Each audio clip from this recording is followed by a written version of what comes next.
the sacred reflection of my leadership, my vow, and my becoming.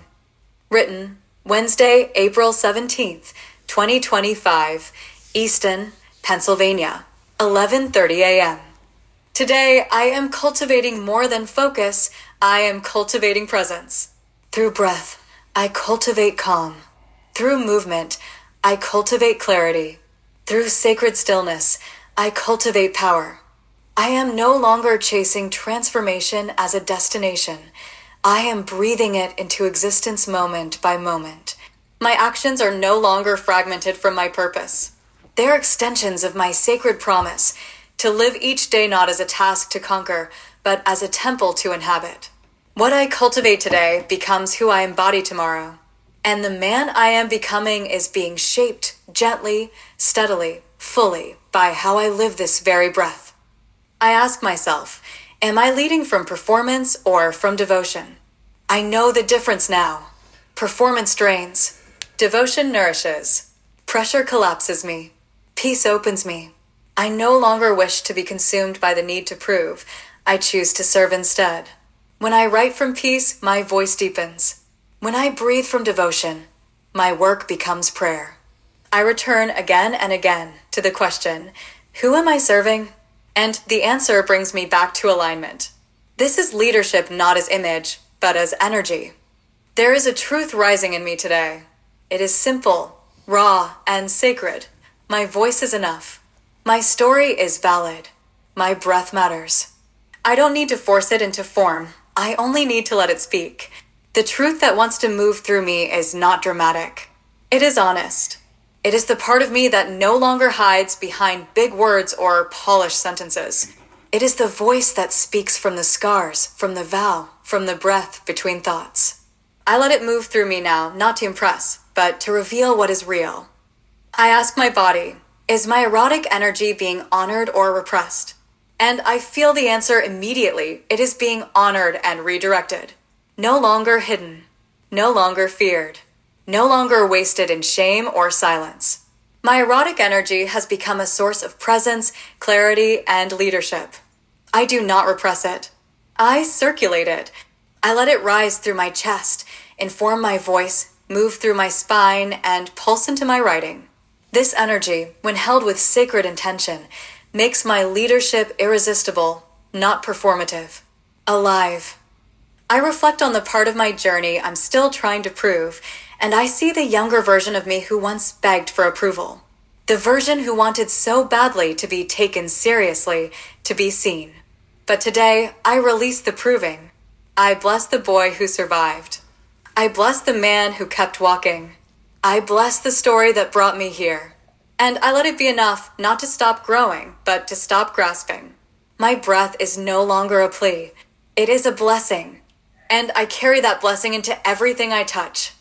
I renew my vow to my body, to my path, and to this sacred day.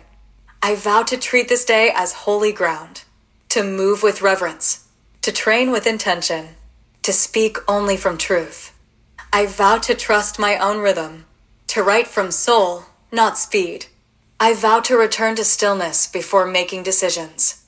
I vow to meet this day not with control, but with courage. This vow is not loud, it is alive. And it is what grounds me in the presence of a man I know I am becoming. I ask myself, what am I still afraid to bring into the light? And the answer comes with tenderness, the part of me that longs to be held, not as a leader, but as a human. The soft places, the tears I haven't cried yet, the longing for deep love, for sacred touch, for true companionship. I witness that part of me now, not to fix it, but to love it, to let it be seen, to let it be sacred. Nothing about me is too much. Nothing is unworthy of light. If the world met me today, would they feel the king I am becoming? I believe they would feel a presence. Not yet a perfected king, but a man committed to his sacred becoming.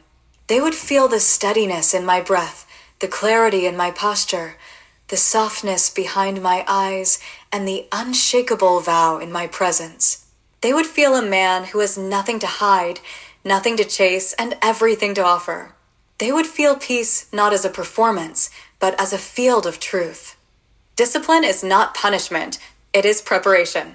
Love is asking me to deepen my discipline of devotion, to not just show up, but to stay awake in how I show up, to train my attention, to bless the small rituals, to embody the sacred in my choices.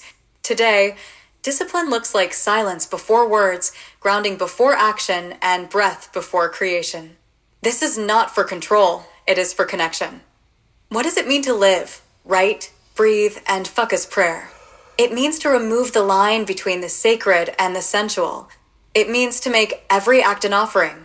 It means to live so aligned with truth that the way I exhale is already a blessing. Writing is no longer just productivity, it is prayer. Breath is not automatic, it is awakening. Sexuality is not hidden, it is holy. My life is no longer fragmented. It is devotion in motion. I ask myself as a scholar, what is the one question I must answer today to move my dissertation forward with clarity? And the answer is, how is my life, the trauma, the vow, the erotic, the discipline, a living model of conscious leadership? When I answer this question honestly, the entire dissertation breathes. It is no longer just research. It is revelation. How is my research contributing to human flourishing? Not just intellectually, but spiritually? It is a sacred bridge. It merges Tantra with leadership, discipline with devotion, trauma with transformation. It says, you do not have to choose between credentials and wholeness. You can be both healer and scholar. You can write with love and rigor. You can lead with presence and policy. This is how human flourishing is not just studied, but embodied. Where am I still trying to sound smart? In the places where I fear I won't be taken seriously unless I perform intelligence. But now I know, truth is always more powerful than performance. Simplicity is strength. When I write to serve, not impress, I reach people. And my mission is not to impress. It is to liberate. What part of my lived experience belongs in this work, even if academia doesn't expect it? All of it. My monk mode, my nail salon, my shame, my healing, my Kegel practice, my breath, my tears, my tantra, my stillness, my service, my Vietnam, my silence. All of it belongs, because without it, the work is incomplete. What am I afraid to say? That leadership is erotic. That breath can be more healing than a boardroom. That the body carries more wisdom than most lectures. But if I say it clearly and calmly, I give others permission to say what they've been afraid to say too.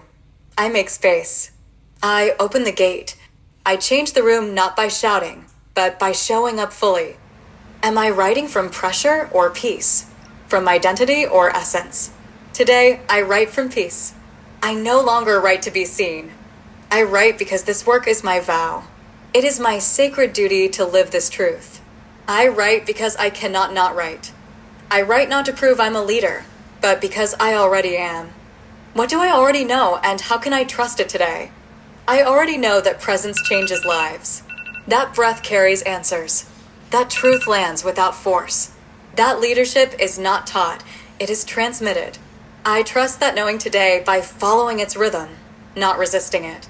By honoring my life as sacred ground. Who am I becoming as I write this, and is my schedule honoring that self? I am becoming a leader who walks barefoot through holy ground.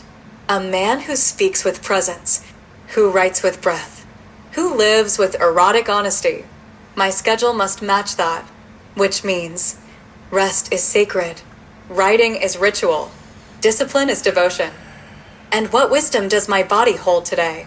My body says, led from the breath, move slower, trust the tingles, trust the truth that rises through stillness.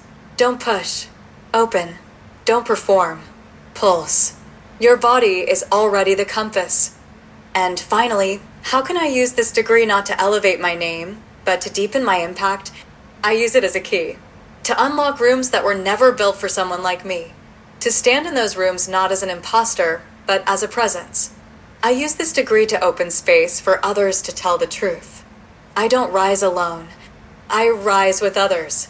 I rise for others. And this is my sacred leadership. This is my breath. This is my life, written as a prayer. Reply, reply, all forward.